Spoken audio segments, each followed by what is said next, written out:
అందరికీ నమస్కారం అండి. Welcome to infinity astrological sciences YouTube channel. జాతకంలో మనకు గ్రహాలు గనక కేంద్రాలలో త్రికోణాలలో ఉన్నట్టయితే మనం వచ్చేసి వాటిని ఒక సెక్యూర్ ప్లేస్మెంట్గా గుర్తిస్తాం. కానీ కొన్నిసార్లు ఏం జరుగుతుందంటే దుస్థానాధిపతులు కనుక కేంద్రాల్లో ఉన్నట్టయితే, లేకపోతే త్రికోణాధిపతులు కనుక దుస్థానాల్లో ఉన్నట్టయితే, లేకపోతే దుస్థానాధిపతులు కనుక త్రికోణాల్లో ఉన్నట్టయితే మనకు చెడు చేసేస్తుంది అని భావిస్తాము. సో ఇలాంటి పారామీటర్స్, ఇలాంటి ఒక ఫినామినన్ అనేది మనకు ఎంతవరకు అఫెక్ట్ చేస్తుంది అనే ఒక విషయం గురించి తెలుసుకుందాము. అంటే మనం ఒక హారోస్కోప్ని నెగిటివ్ పాయింట్ ఆఫ్ వ్యూలో కనుక చూసినట్టయితే ప్రతి ఒక్క పారామీటర్ కూడా మనకు నెగిటివ్గానే కనిపిస్తుంది. ఎందుకంటే ప్రతి ఒక్కరి జాతకంలోనూ 3rd lord, 6th lord, 8th lord, 12th lord ఇలా 4 దుస్థానాధిపతులు ఉంటారు. అలాగే 3rd house, 6th house, 8th house, 12th house దుస్థానాలు ఉంటుంది. దీంతోపాటు బాధక స్థానము, మారక స్థానం అనేది కూడా ఉంటుంది. అలాగే బాధకాధిపతి, మారకాధిపతి కూడా ఉంటారు. అలాగే నీచ గ్రహాలు, వక్ర గ్రహాలు, శత్రుగ్రహాలు ఉంటాయి. అలాగే ఇందులో మళ్ళీ బైఫర్కేషన్కి వెళ్తే మనకు గురుపాలిత లగ్నాలు, శనిపాలిత లగ్నాలు ఉంటుంది. అలాగే ఇంకా బైఫర్కేషన్కి వెళ్తే మనకు అవస్థలు వస్తుంది. అందులో మృతావస్థ, బాలావస్థ, కుమారావస్థ ఇలా వస్తుంది, మనకు వృద్ధావస్థ ఇలా. సో మళ్ళీ అంశాలకు వెళ్తారు. నవాంశంలో నీచ నవాంశమా, ఉచ్చ నవాంశమా, లేకపోతే స్వనవాంశమా, దీనికి వెళ్తారు. మళ్ళీ నక్షత్రాలకు వెళ్తారు. అంటే 12వ ఇంటాధిపతి నక్షత్రమా, అష్టమాధిపతి నక్షత్రమా, లేకపోతే వ్యయాధిపతి నక్షత్రమా, లేకపోతే షష్టమాధిపతి నక్షత్రమా, ఇలా చూసుకుంటూ వెళ్తారు. సో అప్పుడు మనకు ఒక గ్రహము జాతకంలో ఎక్కడ ప్లేస్ అయి ఉంటేనో మనకు దుస్థానం యొక్క రిలేటివిటీ అనేది ఉంటుంది. ఎక్కడైనా ప్లేస్ అవ్వనివ్వండి, ఏదో ఒక రకంగా దుస్థానం యొక్క కోఆర్డినేషన్ కానీ దుస్థానం నుంచి ఏదో ఒక రిలేటివిటీ అనేది మనకు వస్తుంది గ్రహం. సో అలాంటప్పుడు ప్రతి ఒక్క ప్లేస్మెంట్ కూడా మనకు నెగిటివ్గానే మనకు ఇండికేట్ చేస్తుంది. సో అలాంటప్పుడు మనకు హారోస్కోప్ అనేది కంప్లీట్గా నెగిటివ్గానే ఉంటుందా అంటే అలా కూడా కాదు. అలాగని ఇప్పుడు కంప్లీట్ పాజిటివ్గానే చేస్తుందా అంటే అలా కూడా కాదు. ఎవరీ కాంబినేషన్, ఎవరీ ప్లేస్మెంట్, అలాగే ఎవరీ రిజల్ట్ అనేది కూడా మనకు it will be both positive aspects as well as negative aspects. So ఇక్కడ నేను చెప్పేది ఏంటంటే నెగిటివ్ ఆస్పెక్ట్స్ని హైలైట్ చేసి చూడకుండా మీరు just if you concentrate on positive aspects, మీ స్ట్రెంగ్త్ని మీరు కరెక్ట్గా యూటిలైజ్ చేసుకున్న వాళ్ళు అవుతారు. On the other hand negative aspects తెలుసుకున్నందువల్ల you will be precautious towards them. So అది మీకు ఒక రకంగా హెల్ప్ అవుతుంది. సో అలాంటి కాంబినేషన్ ఇప్పుడు ఒక మనిషి జాతకంలో కనుక గ్రహాలు దుస్థానాల్లో ఉన్నట్టయితే వాటి యొక్క బిహేవియర్ అనేది మనకు ఎలా ఉంటుంది, ఎస్పెషలీ 12వ ఇంట్లో కనుక గ్రహాలు ఉన్నట్టయితే వాటి యొక్క దశలు కానీ, వాటి యొక్క ఫలితాలు కానీ, వాటి యొక్క క్యారెక్టరిస్టిక్స్ కానీ ఒక మనిషి మీద ఎలా ఇంబైబ్ అవుతాయి అనేది మనం ఒక ప్రాక్టికల్ ఎగ్జాంపుల్ ద్వారా వివరించుకుందాము. సో ఇది నేను మీకు ఒక జాతకం ద్వారా వివరిస్తాను. మీరు కనుక ఇప్పుడు స్క్రీన్ని గమనించినట్టయితే మీకు జాతకం కనపడుతుంది. సో ఇది కనుక చూసుకుంటే ఇది ఒక ఆడవారి జాతకం అండి. సో గ్రహస్థితిని కనుక గమనించినట్టయితే మీరు ఈవిడ జన్మించింది వచ్చేసి తులా లగ్నంలో జన్మించారు. చూడండి, షష్టమ స్థానంలో రాహు ఉన్నారు, భాగ్యస్థానంలో గురువు మరియు కుజుడు ఉన్నారు, లాభస్థానంలో శనీశ్వరుడు, శుక్రుడు ఉన్నారు. వ్యయస్థానంలో చూడండి 4 గ్రహాలు ఉన్నాయి. అంటే చంద్రుడు, బుధుడు, రాహువు, సూర్యుడు నలుగురు కలిసి ఉన్నారు. సో ఇక్కడ దుస్థానాల విషయానికి వస్తే మనకు 6వ ఇంట్లో కేతు ఉన్నారు, 12వ ఇంట్లో చంద్రుడు, బుధుడు, రాహువు, సూర్యుడు ఉన్నారు. సో మనకు ఉన్నదే నవగ్రహాలు. అందులో 5 గ్రహాలు దుస్థానాల్లోనే ఉన్నాయి. ఓకేనా. గురువుని కూడా మనం తీసేసుకుందాం, ఎందుకంటే గురువు వచ్చేసి తులా లగ్నానికి పాప అవుతారు కదా, ఎందుకంటే ఆయన తృతీయ షష్టమాధిపతి. సో గురువు కూడా ఆన్ ది సర్ఫేస్ లెవెల్ చూసుకుంటే అందరూ చెప్పేది ఏంటి, గురువు వచ్చేసి తులా లగ్నానికి మంచిది చేయడు, ఎందుకంటే ఆయన 2 దుస్థానాలకు ఆధిపత్యం వహిస్తాడు కాబట్టి అది వదిలేద్దాం. సో కుజుడు తీసుకుంటే ఈ లగ్నం వచ్చేసి తులా లగ్నం కదా, సో శని పాలిత లగ్నము. సో కుజుడు కూడా ఈ లగ్నానికి మంచి చేయకూడదు, అలా కూడా తీసేసుకుందాం. సో ఈ జాతకానికి ఏదైనా మంచి ప్లేస్మెంట్ ఉంది అని అంటే అది లాభస్థానంలో శుక్రుడు మరియు శనీశ్వరుడు ఉన్నట్టుగా గుర్తించాలి. అందులో కూడా నెగిటివిటీ వస్తుంది, ఎందుకంటే ఇప్పుడు శుక్రుడు, శనీశ్వరుడు ఇద్దరు శత్రుక్షేత్రంలో ఉన్నారని చెప్తారు. సో సింహరాశి ఉన్నారు కాబట్టి అసలు ఈ జాతకంలో ఒక్క గ్రహం కూడా మంచి చేయకూడదు కదా ఆ లెక్కన. అంటే అందరూ నెగిటివ్గా చూస్తూ ఉంటారు. ఇప్పుడు కేతు 6వ ఇంట్లో ఉన్నారు, అది మంచిది కాదు, ఎలాగో షష్టమ స్థానం వదిలేయండి. గురువు పాపగ్రహము ఇవ్వరు ఫలితాలు, కుజుడు శత్రుగ్రహం ఇవ్వరు ఫలితాలు. పోనీ లగ్నాధిపతి శుక్రుడు ఏమైనా బాగున్నాడా అంటే లాభస్థానంలో ఉన్నా కూడా అది సింహరాశి అవుతుంది కాబట్టి శుక్రుడికి సూర్యుడికి విపరీతమైన వైరం ఉంది కాబట్టి శత్రుక్షేత్రంలో ఉంటే అది జరగదు. మళ్ళీ శనీశ్వరుడు యోగకారకుడు అవుతారు ఈ లగ్నానికి, ఆయన కూడా శత్రుక్షేత్రంలో ఉన్నారు, సో యోగాన్ని ఇవ్వకూడదు. ఇంకా మిగిలిన అన్ని గ్రహాలు కూడా 12వ ఇంట్లో ఉన్నాయి. సో వ్యయస్థానంలో ఏ గ్రహం ఉన్నా కూడా వ్యయాలు అయిపోతుంది అంతే, ఇంకా దాని గురించి మాట్లాడాల్సిన అవసరం లేదని చెప్తారు. సో ఇక్కడ అందరూ చెప్పేది ఏంటంటే 12వ ఇల్లు అంటే వ్యయస్థానం అనే ఒక పాపులారిటీ విపరీతంగా పెరిగిపోయింది అందరిలో. 12వ ఇల్లు అంటే వ్యయస్థానమే, ఇంకా దానికి ఇంకొక పేరే లేదు అని చెప్తారు. అంటే 12వ ఇల్లు వచ్చేసి అయనస్థానము, శయనస్థానము, సుఖస్థానము, భోగస్థానము, మోక్షస్థానము, ఇన్ని స్థానాలు ఉన్నాయి కదా. ఇన్ని స్థానాలలో ఎవరు 12వ ఇంటికి ఆ పేర్లు వాడరు. అందరూ వాడే పేరు ఏదైనా ఉందంటే అది వ్యయస్థానం అనే వాడతారు. సో అయన శయన సుఖ భోగ స్థానాన్ని ఓన్లీ వ్యయస్థానం కింద మనం పరిగణిస్తాం. సో ఎంతవరకు ఇది మనకు చెడు చేస్తుంది అనే విషయం గురించి తెలుసుకుందాం ఇప్పుడు ప్రాక్టికల్గా. మీరు కనుక చూసుకుంటే దశా పీరియడ్స్ కనుక చూసుకుంటే ఇప్పుడు సూర్యదశ 6 సంవత్సరాలు, చంద్రదశ 10 సంవత్సరాలు, బుధదశ 17 సంవత్సరాలు, రాహుదశ 18 సంవత్సరాలు. ఓకేనా. సో బుధదశ రాహుదశ కలిపితే మీకు 35 సంవత్సరాలు వస్తుంది. చంద్రదశ కలిపితే 45 సంవత్సరాలు వస్తుంది. సూర్యదశ ఇంకొక 6 సంవత్సరాలు. సో ఒక మనిషి జీవితంలో 51 ఇయర్స్, 51 సంవత్సరాలు 12వ ఇంట్లో ఉండే గ్రహ దశలే జరుగుతుంది ఇవిడకు. సో 51 సంవత్సరాలు కనుక మీకు మొత్తం వ్యయం అవుతూ ఉంటే అసలు ఒక మనిషి బతుకుతారు జీవితంలో? మనిషి బ్రతికేదే 75-80 సంవత్సరాలు అనుకోండి యావరేజ్ లైఫ్ స్పాన్. సో అందులో 51 ఇయర్స్ మీకు వ్యయమే అవుతూ ఉంటే ఇంకెందుకు? మళ్ళీ కేతు ఒక 7 సంవత్సరాలు వేసుకోండి, ఎందుకంటే కేతు వచ్చేసి షష్టమ స్థానంలో ఉన్నారు, అది కూడా జరగకూడదు కదా. సో 51 సంవత్సరాలు ఒక 7, 58 సంవత్సరాలు. గురుదశ ఒక 16 సంవత్సరాలు వేసుకోండి, ఎందుకంటే గురువు కూడా పాప అవుతారు కదా. సో 58 ఒక 16, 68, 74 సంవత్సరాలు. 74 సంవత్సరాలు ఒక మనిషి జీవితంలో అంతా చెడ్డగానే జరగాలి లెక్క ప్రకారం చూసుకుంటే, నెగటివ్ ట్రెండ్ ప్రకారం చూసుకుంటే. కానీ అలా జరుగుతుందా అంటే అలా జరగదండి. ఎప్పుడైనా సరే ఒక జాతకంలో దుస్థానాల్లో గ్రహాలు ఉండడం అనేది తప్పు కాదు. దుస్థానంలో గ్రహాలు ఉంటే అది మీకు చెడు చేసేస్తుంది అని డైరెక్ట్ కన్క్లూషన్కి మీరు వెళ్ళకూడదు ఎప్పుడు. Don't take it on a natural basis.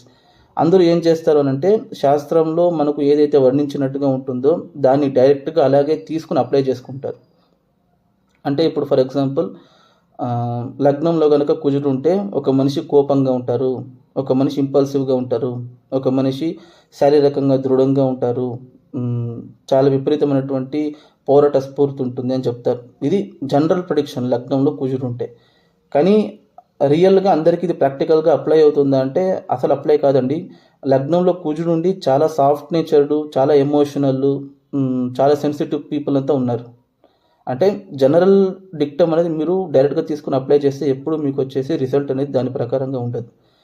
ఎప్పుడైనా సరే దుస్థానాల్లో కనుక గ్రహాలు ఉంటాయితే ఫస్ట్ మనం కన్సిడర్ చేయాల్సినటువంటి పారామీటర్స్ వచ్చేసి ఆ దుస్థానాధిపతి ఎలా ఉన్నారు, అలాగే ఆ దుస్థానాల్లో ఉన్నటువంటి గ్రహాలు ఎవరి నక్షత్రాల్లో ఉన్నాయి, ఆ నక్షత్రాధిపతులు ఎలా ఉన్నారు, వాటికి ఈ దుస్థానాల్లో ఉన్నటువంటి గ్రహాలకి ఉన్నటువంటి రిలేషన్షిప్ ఏంటి, ఇవన్నీ కన్సిడర్ చేసుకుని సైమల్టేనియస్లీ వాటి యొక్క దశా పీరియడ్ అనేది ఒక మనిషి జీవితంలో ఏ స్టేజ్ ఆఫ్ లైఫ్లో జరుగుతుంది అనేది కూడా మనం చూసుకుంటే మనకు ఒక ఓవర్వ్యూ పర్స్పెక్టివ్ అనేది దొరుకుతుంది. సో ఇక్కడ చూసుకుంటే మీకు ఈవిడ జన్మించింది వచ్చేసి 1977లో జన్మించారండి. ఓకేనా. ఫస్ట్ ఈవిడ చేస్తున్నటువంటి ప్రొఫెషన్ చెప్తాను నేను. She is working in cyber crime department in investigation wing. అంటే ఆన్లైన్ ఫ్రాడ్స్ జరుగుతుందా లేదా అనే ఇన్వెస్టిగేషన్ వింగ్లో ఆవిడ పనిచేస్తున్నారు. అది కూడా సైబర్ క్రైమ్ డిపార్ట్మెంటు, లిటరల్గా పోలీస్ డిపార్ట్మెంట్ అనుకోండి. అంటే గవర్నమెంట్ జాబు, పోలీస్ జాబు, అది కూడా ఏంటి నార్మల్ కాదు. సైబర్ క్రైమ్ అంటే it is completely dedicated to online transactions. ఆన్లైన్లో జరిగే ఫ్రాడ్స్ కానీ, ఆన్లైన్లో జరిగే క్రైమ్ అని కానీ వాళ్ళు ఇన్వెస్టిగేట్ చేయడానికి సైబర్ క్రైమ్ డిపార్ట్మెంట్ పెడతారు. సో సైబర్ క్రైమ్ డిపార్ట్మెంట్లో ఆవిడకు జాబ్ వస్తుంది. ఓకేనా. అది కూడా ఎక్కడ? గవర్నమెంట్ జాబు ఎలా ఉందా ప్లేస్మెంట్ చూడండి. మీరు కనుక చూసుకుంటే గవర్నమెంట్ జాబ్కి ఎవరిని చూస్తారు? కుజుడిని మరియు సూర్యుడిని చూస్తారు. సూర్యుడు చూడండి అక్కడ 12వ ఇంట్లో ఉన్నారు. 12వ ఇంట్లో సూర్యుడు కనుక ఉంటే ఎలాగండి గవర్నమెంట్ జాబ్ దక్కుతుంది ఇవిడకు? చెప్పండి చూద్దాం. సో ఫస్ట్ మనం చూసుకుంటే 12వ ఇంట్లో ఉన్నటువంటి గ్రహాలు ఇవిడకు మంచి చేస్తుందా చెడు చేస్తుందని ఎలా డిసైడ్ చేయాలని అంటే 12వ ఇంట్లో ఎన్ని గ్రహాలు ఉన్నా కూడా 12వ ఇంటి అధిపతి ఎలా ఉన్నాడో చూడండి. ఆవిడకు 12వ ఇంట్లో 4 గ్రహాలు ఉన్నాయి. కానీ అందులో 12వ ఇంటి అధిపతి 12వ ఇంట్లోనే స్వక్షేత్రబడి అక్కడే ఆయన ఉచ్చక్షేత్రంలో ఉన్నారు చూడండి. అప్పుడు ఆ 12వ ఇంట్లో ఈ 4 గ్రహాలు కాదు, మిగిలిన అన్ని గ్రహాలు ఉన్నట్టయితే కూడా అవి ఈవిడకు పాజిటివ్గానే బిహేవ్ చేస్తాయి. నంబర్ 1. నంబర్ 2, ఏదైనా ఒక గ్రహము ఆ ఉన్నటువంటి రాశిలో ఆ నక్షత్రాధిపతితో కలిసి ఉంటే విపరీతమైనటువంటి యోగాన్ని ఇస్తుంది. ఫర్ ఎగ్జాంపుల్ ఇప్పుడు మేష రాశిలో కుజుడు కేతుతో కలిసినారనుకోండి, ఎక్సలెంట్ యోగం అది. అంటే కుజుడు అశ్విని నక్షత్రంలో ఉండి మేషరాశిలో కేతుతో కలిసి ఉండాలి, లేదా కుజుడు కృతిక నక్షత్రంలో ఉండి సూర్యుడితో కలిసి ఉండాలి. అప్పుడు వచ్చేసి అది విపరీతమైనటువంటి యోగాన్ని ఇస్తుంది. ఇది ఎందుకు చెప్తున్నాను అనంటే ఇక్కడ వ్యయస్థానంలో కనుక మీరు ప్లానటరీ పొజిషన్స్ కనుక చూసుకుంటే ఈవిడకు సూర్యుడు వచ్చేసి చిత్త నక్షత్రంలో ఉన్నారు. సో కుజుడు నక్షత్రంలో సూర్యుడు ఉన్నారు, కుజుడు వచ్చేసి భాగ్యస్థానంలో ఉన్నారు. నంబర్ 1. రాహు గనక చూసుకుంటే రాహు వచ్చేసి హస్త నక్షత్రంలో ఉన్నారు. రాహు ఉన్నటువంటి నక్షత్రాధిపతి ఎవరు? చంద్రుడు. సో చంద్రుడు కూడా రాహుతో కలిసినారు చూడండి అక్కడ 11వ ఇంట్లో. అప్పుడు రాహు విపరీతమైనటువంటి యోగాన్ని ఇస్తారు. అలాగే బుధుడు కనుక తీసుకుంటే బుధుడు కూడా హస్త నక్షత్రంలోనే ఉన్నారు, ఆయన కూడా చంద్రుడితో కలిసే ఉన్నారు. సో అది ఇంకొక రకంగా మీకు నక్షత్రాధిపతితో కలిసి ఉన్నట్టుగా అవుతుంది. చంద్రుడు మళ్ళీ ఉత్తర పాల్గొనే నక్షత్రంలో ఉన్నారు, ఆయన సూర్యుడితో పాటు కలిసే ఉన్నారు చూడండి అక్కడ. సూర్యుడు కూడా అక్కడే ఉన్నారు. సో ఇక్కడ ఈవిడ ఫస్ట్ ఆఫ్ ఆల్ నేను చెప్పేది ఏంటంటే దశల పరంగా మీరు చూసుకుంటే ఈవిడ జన్మించింది వచ్చేసి సూర్యదశలో జన్మించారు. సో సూర్యదశ బ్యాలెన్స్ 4 సంవత్సరాలు ఉండేటప్పుడు ఆవిడ యొక్క జననం అనేది జరిగింది. సో పుట్టేటప్పుడే ఒక వ్యయస్థానంలో ఉన్నటువంటి గ్రహ దశలో జన్మించారు. సో యాజ్ పర్ రూల్ ఏంటి, వ్యయస్థానంలో ఒక గ్రహం ఉండి ఆ గ్రహ దశ జరిగేటప్పుడు, అది ఎస్పెషల్గా చిన్నపిల్లలుగా ఉండేటప్పుడు అసలు బతకకూడదు. వాళ్ళు పుట్టినప్పుడు ఏదో ఒక రకంగా ఆరోగ్య సమస్యలు రావాలి, లేదా విపరీతమైనటువంటి ఆసుపత్రులు పాలవడము, ఇన్ఫెక్షన్స్ కానీ నిలకడ అనేది ఉండకూడదు వాళ్ళకు. అలా జరగాలి. అలా జరిగిందంటే అలా ఏం లేదు, పుట్టినప్పటి నుంచి షీఈస్ హేల్ అండ్ హెల్తీ, ఏం ప్రాబ్లం లేదు. మాల్ న్యూట్రిషన్ కానీ లేకపోతే హెల్త్ ప్రాబ్లమ్స్ కానీ డెఫిషియన్సీస్ కానీ ఏమీ లేదు ఆవిడకు. సో అది 4 సంవత్సరాలు జరిగింది సూర్యదశ. మళ్ళీ కంటిన్యూస్గా సూర్యుడు అయిన తక్షణము చంద్రదశ వస్తుంది. చంద్రుడు 10 సంవత్సరాలు. సో 10 సంవత్సరాల్లో ఆవిడకు స్కూలింగ్ ఎడ్యుకేషన్ స్టార్ట్ అవుతుంది. సో ఎప్పుడైనా సరే 12వ ఇంట్లో ఉండే గ్రహ దశ, ఎస్పెషల్లీ మనఃకారకుడు కనుక 12వ ఇంట్లో ఉండి ఆ గ్రహ దశ జరిగితే వాళ్ళ యొక్క ఎమోషనల్ స్టేటస్ అనేది ఎలా ఉంటుంది స్కూల్కి వెళ్ళేటప్పుడు అంటే పిల్లలకు ఆ టెండర్ ఏజ్లో వాళ్ళ యొక్క ఎమోషనల్ స్టెబిలిటీని సూచించేది మూన్ యొక్క స్ట్రెంతే. మూన్ కనుక 12వ ఇంట్లో ఉంటే మంచిది కాదని చెప్తారు. చంద్రుడు 12వ ఇంట్లో ఉంటే మంచిగా ఉండదు, వాళ్లకు మానసిక సంబంధిత ఏదో ఒక అఫ్లిక్షన్స్ ఉంటుందని చెప్తారు. సో ఈవిడకు చంద్రుడు 12వ ఇంట్లోనే ఉన్నారు. అది కూడా చంద్రదశ కూడా జరుగుతుంది ఆవిడకు చిన్న వయసులో. సో ఇప్పుడు ఆ చంద్రదశ ఎలా ఉంటుంది ఆవిడకు? చంద్రదశ ఆవిడకు బాగానే ఉందండి, ఎడ్యుకేషన్లో ఏం ప్రాబ్లం లేదు. సైబర్ క్రైమ్ డిపార్ట్మెంట్లో ఆవిడకు జాబ్ అనేది రావాలంటే ఎడ్యుకేషన్ ఎలా ఉండాలి మీరే ఒకసారి గమనించండి. వితౌట్ నాలెడ్జ్ స్కిల్ సెట్ ఆవిడకు జాబ్ అనేది రాదు. సో మనసు కనుక బలహీనంగా ఉంటే ఎలా వాళ్ళు చదువుతారు? ఫస్ట్ ఆఫ్ ఆల్ చదవరు కదా. సో ఇక్కడ చదువు అనేది ఆవిడకు సక్రమంగా జరుగుతుంది. 10 years స్కూలింగ్ ఆవిడ ఎక్సలెంట్గా చేస్తున్నారు. ప్రైమరీ ఎడ్యుకేషన్ బాగానే ఉంది ఆవిడకు. మార్స్ దశ వస్తుంది, తర్వాత కుజదశ వస్తుంది. ఇప్పుడు కుజదశలో ఆవిడకు వాళ్ళ ఒక ఫాదర్ చనిపోతున్నారు. అంటే ఆవిడ 1993లో చనిపోయారు వాళ్ళ నాన్నగారు. సో అది ఎందుకు జరుగుతుంది, ఫాదర్ లాస్ అనేది అంత తొందరగా ఎందుకు జరిగింది? ఆవిడకు అప్పుడు ఏజ్ వచ్చేసి 1977లో పుడితే 1993 అయ్యేటప్పటికి ఆవిడకు 16 years అయి ఉంటుంది. సో ఆవిడకు 16 సంవత్సరాలకు తండ్రి చనిపోయారు. సో ఎందుకు తండ్రి చనిపోయారంటే మీరు కనుక చూసుకుంటే 9th Lord 12thలో ఉన్నారు. అలాగే సూర్యుడితో పాటు రాహు ఉన్నారు చూడండి అక్కడ. సో ఆ గ్రహణం ఎఫెక్ట్ అనేది పితృకారకుడి మీద పడుతుంది. అలాంటప్పుడు ఆ పితృస్థానం అనేది అఫెక్ట్ అవుతుంది. సో ఆవిడకు తండ్రి అనేది చనిపోయారు. అది కూడా ఎప్పుడు పితృస్థానంలో ఉన్నటువంటి గ్రహ దశ జరిగేటప్పుడు. పితృస్థానం ఏది మనకు 9వ ఇల్లు అవుతుంది. కుజుడు ఎక్కడ ఉన్నాడో చూడండి, 9వ ఇంట్లో ఉండి దశ అనేది జరుగుతుంది అక్కడ. సో అక్కడ ఆవిడకు పితృస్థానంలో ఉన్నటువంటి గ్రహదశ జరిగేటప్పుడు వాళ్ళ నాన్నగారు చనిపోవడం జరిగింది. ఇది ఒక్క నెగిటివ్ ఆస్పెక్ట్. అది ఒక్కటి వదిలేస్తే మళ్ళీ ఆవిడకు కుజదశ అయ్యేటప్పటికి 21 years వచ్చింది. సో కాలేజ్ ఎడ్యుకేషన్ పూర్తయిపోయింది కుజదశలో. తర్వాత రాహుదశ వస్తుంది ఆవిడకు. రాహుదశ 1 సంవత్సరమో 10 సంవత్సరాలు కాదు కదా, 18 సంవత్సరాలు ఉంటుంది, 18 years ఉంటుంది. రాహుదశ ఇప్పుడు ఈవిడకు ఎలా జరిగి ఉంటుంది, రాహుదశ ఎలాంటి పరిణామాలు తీసుకొచ్చిందని చెప్తే, రాహువు ఈవిడిని తీసుకెళ్లి సింహాసనం మీద కూర్చోబెట్టేశాడు. ఏ రాహువు? 12వ ఇంట్లో ఉన్నటువంటి రాహుదశ ఆవిడకు 18 సంవత్సరాలు పట్టిందల్లా బంగారమే. అలా జరిగింది ఆవిడకు. అంటే రాహుదశలో ఆవిడకు గవర్నమెంట్ జాబు, మంచి పొజిషను, మంచి పోస్టు, అలాగే మంచి చిల్డ్రన్, పెళ్ళి, పిల్లలు, సెటిల్మెంటు, ఆదాయము, సంపాదన, డబ్బు, అన్ని, హోదా అన్ని లభించింది. అంటే ఎప్పుడు? రాహు దశలో. చూడండి, మీరు రాహుదశలో 12వ ఇంట్లో ఉన్నటువంటి రాహుదశ అనేది మీకు యాక్చువల్గా అది మంచిది కాదని చెప్తారు. వ్యయస్థానంలో కనుక రాహు ఉంటే చెడిపేస్తాడు. విపరీతమైనటువంటి లాసెస్, విపరీతంగా కోల్పోవడాలు, నష్టపోవడాలు, పోగొట్టుకోవడాలు, చేజార్చుకోవడాలు, ఖర్చులైపోవడాలు, ఇలావన్నీ జరుగుతుంది రాహుదశ కనుక 12వ ఇంట్లో ఉండి జరిగితే అని చెప్పి. కానీ ఈవిడకు జరిగినటువంటి రాహుదశలో నేను చెప్పినటువంటి ఏ ఒక్క సింగిల్ సిగ్నిఫికేషన్ జరగలేదు. ఇంకా ఆపోజిట్ జరిగింది ఆవిడకు. వచ్చిందల్లా సంపాదన ఆవిడకు, పట్టిందల్లా బంగారమే. గవర్నమెంట్ జాబ్ దొరికింది ఆవిడకు, అలాగే మంచి పొజిషన్ దొరికింది ఆవిడకు, నలుగురిలో రెస్పెక్టు, సంపాదన, ఆదాయము, వివాహము, సంతానము, కుటుంబ సుఖము అన్నీ బాగానే ఉంది ఆవిడకు.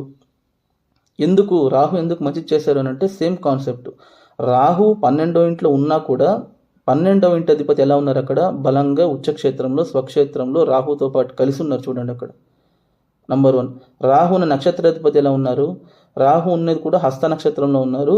రాహు హస్త నక్షత్రాధిపతి అయినటువంటి చంద్రుడితో కలిసే ఉన్నారు. చూడండి అక్కడ. సో రాహువు తాను ఉన్నటువంటి రాశాధిపతితో కలిసి ఉన్నారు. రాహు తాను ఉన్నటువంటి నక్షత్రాధిపతితో కలిసి ఉన్నారు. రాహువుకు కన్యా రాశి స్వక్షేత్రం అవుతుంది. ఆ స్వక్షేత్రానికి అధిపతి అయినటువంటి బుధుడు ఉచ్చక్షేత్రంలో ఉన్నారు. సో ఇవన్నీ రిజల్ట్ ఆయన తీసుకొచ్చి ఇచ్చేశారు. ఇంకొకటి చూడండి మీరు ఇక్కడ, ధర్మ కర్మాధిపతి యోగం అనేది 12వ ఇంట్లో జరుగుతుంది ఈవిడకు. అంటే 9th lord 10th lord conjunction అనేది 12th హౌస్లో జరుగుతుంది. గవర్నమెంట్ జాబు ధర్మ కర్మాధిపతి యోగం జరగకపోతే ఎలా లభిస్తుందండి? నంబర్ 1. దశమాధిపతి వచ్చేసి సూర్యుడితో పాటు కలిసి ఉన్నారు. చూడండి అక్కడ. గవర్నమెంట్ జాబ్ రావాలి ఆవిడకు. Even though it is happening in 12th house, ఆవిడకు గవర్నమెంట్ హానరు, ప్రభుత్వ ఉద్యోగం అనేది రావాలి ఆవిడకు. ఎందుకు అనంటే 12th లార్డ్ అక్కడ ఉచ్చక్షేత్రంలో ఉన్నారు కాబట్టి. ఓకేనా? సో ధర్మకర్మాధిపతి యోగం మీకు వచ్చేసి కేంద్రాలలో కానీ కోణాలలో కానీ జరుగుతుందంటే అలా కూడా కాదు, దుస్థానాల్లో కూడా ఉంటుంది. ఇంకొకటి నేను ఇప్పుడు చెప్పాను కదా, సైబర్ క్రైమ్ డిపార్ట్మెంట్లో జాబు, అది కూడా investigation department, online ఫ్రాడ్స్ని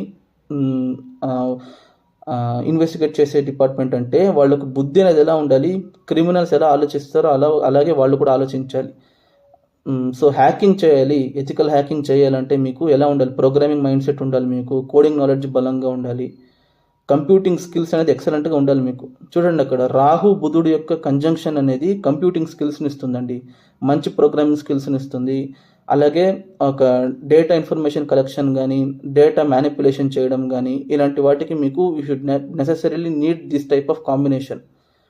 moon and Mercury combination ఏం చేస్తుంది మీకు, ఒక క్రిమినల్ మైండ్ సెట్ ఎలా ఉంటుంది, వాళ్ళు ఎలా మీకు బిహేవ్ చేస్తారో దాన్ని పసిగట్టడానికి మీకు అది యూస్ అవుతుంది. ఓకేనా? సో ఇన్ఫ్యాక్ట్ ఇలాంటి టాలెంట్స్ ఉండేవాళ్ళు నెగిటివ్ వేలో ఉండొచ్చు వాళ్ళు. అంటే ఇప్పుడు ఆవిడ గవర్నమెంట్లో ఉద్యోగం చేయకుండా తనకు కావాల్సినట్టుగా తాను ఏదైనా ఆన్లైన్లో ఫ్రాడ్ చేసి సంపాదించాల్సినటువంటి అవసరం తనకు ఉంటే కూడా షీ కెన్ డూ దట్. ఆవిడకు ఫ్రీడమ్ ఉంది. కానీ దేవుడు అలా చేయడు. ఎందుకంటే ఆవిడకు ధర్మకర్మాధిపతి యోగం జరుగుతుంది కాబట్టి ఆవిడకు ఉన్నటువంటి స్కిల్ సెట్ అనేది మానవాళికి యూస్ అయ్యే విధంగా ఉంటుంది. కానీ it will not be in a destructive way. అది ఎందుకు చెప్తున్నాను అంటే, ఇప్పుడు ఇదే కాంబినేషన్ కనుక, ఇప్పుడు మూన్ అండ్ మెర్క్యూరీ కాంబినేషన్ కనుక వితౌట్ ఎనీ బెనిఫిక్ ఇన్ఫ్లుయెన్స్ ఎక్కడైనా శత్రుక్షేత్రంలో కానీ, ఫర్ ఎగ్జాంపుల్ ఇప్పుడు వృశ్చికంలో జరుగుతుంది అనుకోండి మూన్ అండ్ మెర్క్యూరీ కాంబినేషన్, అది 10th హౌస్ కుంభలగ్నానికి, అప్పుడు వచ్చేసి వాళ్ళకు they may do this type of online frauds. అంటే హ్యాకింగ్ చేసి వాళ్ళ సంపాదన కోసం వాళ్ళు ఇలాంటి దొంగతనాలు పాల్పడే ఒక ఛాన్స్ ఉంటుంది. బట్ అదే కాంబినేషన్ ఇక్కడ 12వ ఇంట్లో జరుగుతున్నా కూడా అది ధర్మకర్మాధిపతి యోగంలో ఉంది అక్కడ. ఎందుకంటే బుధుడు చంద్రుడు 9th and 10th లార్డ్ అవుతున్నారు. అక్కడ బుధుడు ఉచ్చక్షేత్రంలో ఉన్నారు. ఓకేనా. సో 9th లార్డ్ ఎప్పుడైతే ఉచ్చక్షేత్రానికి వస్తారో అప్పుడు వచ్చేసి వాళ్ళు ఎథికల్ అండ్ ప్రిన్సిపల్డ్ లైఫ్ని బతుకుతారు. అంటే 9th హౌస్ వచ్చేసి మనకు ధర్మస్థానం అవుతుంది. అంటే ఒక మనిషి తన జీవితంలో ఎథిక్స్ని ప్రిన్సిపల్స్ని పాటించాలి, కల్చర్ని హెరిటేజ్ని పాటించాలి, సంస్కృతి సాంప్రదాయానికి విలువ ఇవ్వాలి అని అంటే ధర్మస్థానం అనేది మోస్ట్ ఇంపార్టెంట్. అందుకే 9th హౌస్ వచ్చేసి హైయెస్ట్ త్రికోణం అని చెప్తారు. సో 9th లార్డ్ ఉచ్చక్షేత్రంలో ఉండి కర్మస్థానాధిపతి అయినటువంటి చంద్రుడితో కలిసి ఆయన ఓ నక్షత్రంలో ఉన్నారు కాబట్టి విపరీతమైనటువంటి ధర్మకర్మాధిపతి యోగాన్ని 12వ ఇంట్లో ఇస్తున్నారు వాళ్ళు. ఓకేనా. సో ఇది మీరు గమనించాలి. సో రాహు దశ ఆవిడకు స్టార్ట్ అవ్వడంతోనే 2004లో మ్యారేజ్ అయింది ఆవిడకు. జాబ్ కూడా అప్పుడే వచ్చింది. అలాగే 3 పిల్లలు పుట్టారు, ఒక ఇల్లు కూడా కొనుక్కున్నారు. ఇంతకంటే ఇంకేం జరగాలండి. 18 years ఆవిడకు ప్రాస్పరస్గా జరిగింది. సో 12వ ఇంట్లో ఉన్నటువంటి రాహుదశ బాగుండదు, 12వ ఇంట్లో ఉండే గ్రహ దశలు బాగుండదు, ఇలా చెప్తే మీరేం నమ్మకండి. ఇప్పుడు గురుదశ జరుగుతోంది. సో తుల లగ్నానికి గురుదశ ఎలా ఉండాలి, చెడిపోయాలి కదా. సో గురుదశ ఆవిడకు 2016లో స్టార్ట్ అయింది. గురుదశ స్టార్ట్ అయిన 3 సంవత్సరాలకు ఆవిడకు ప్రమోషన్ వచ్చిందండి. 3rd and 6th lord in 9th house. ఎందుకు ప్రమోషన్ వచ్చింది మీరు కనుక చూసుకుంటే, గురువు వచ్చేసి ఎవరి నక్షత్రంలో ఉన్నారు, ఆరుద్ర నక్షత్రంలో ఉన్నారు. రాహువు స్వక్షేత్రంలో ఉన్నారు కాబట్టి గురువుకి స్వనక్షత్ర బలం వస్తుంది. గురువు ఎవరి క్షేత్రంలో ఉన్నారు, బుధుడి రాశిలో ఉన్నారు. సో బుధుడు ఉచ్చ క్షేత్రంలో ఉన్నారు కాబట్టి గురువుకి అక్కడ ఉచ్చ బలం వస్తుంది. సో రాహువు బుధుడు కలిసి ఉన్నారు కాబట్టి గురువుకి అక్కడ స్వనక్షత్ర బలము ఉచ్చ బలము వస్తుంది. కాబట్టి గురువు ఇక్కడ పాజిటివే చేయాలి, ఆవిడకు నెగిటివ్ చేయలేరు. Even though he is 6th lord as well as 3rd lord. ఓకేనా. సో ఇది కూడా మీరు గమనించండి. సో మీ జాతకంలో కూడా దుస్థానాల్లో కనుక గ్రహాలు ఉన్నట్టయితే మరీ భయపడిపోవాల్సినటువంటి అవసరం లేదు. నేను చెప్పినట్టుగా వాళ్ళ యొక్క రాశి డిస్పోజిటర్, వాళ్ళ యొక్క నక్షత్ర డిస్పోజిటర్ యొక్క కండిషన్ మీద బేస్ చేసుకుని వాళ్ళ యొక్క రిజల్ట్స్ అనేది ఎలా ఇస్తారో మీరు గమనించవచ్చు. సో ఇంతవరకు నా వీడియో చూసారని అంటే మీకు ఈ వీడియో నచ్చిందని అనుకుంటున్నాను. దయచేసి ఈ వీడియోకి ఒక లైక్ చేయండి, షేర్ చేయండి. అలాగే మీ ఒపీనియన్స్ను కూడా కామెంట్ రూపంలో తెలియజేయండి. ఛానల్ని మాత్రం సబ్స్క్రైబ్ చేసుకోవడం మర్చిపోకండి. Thank you.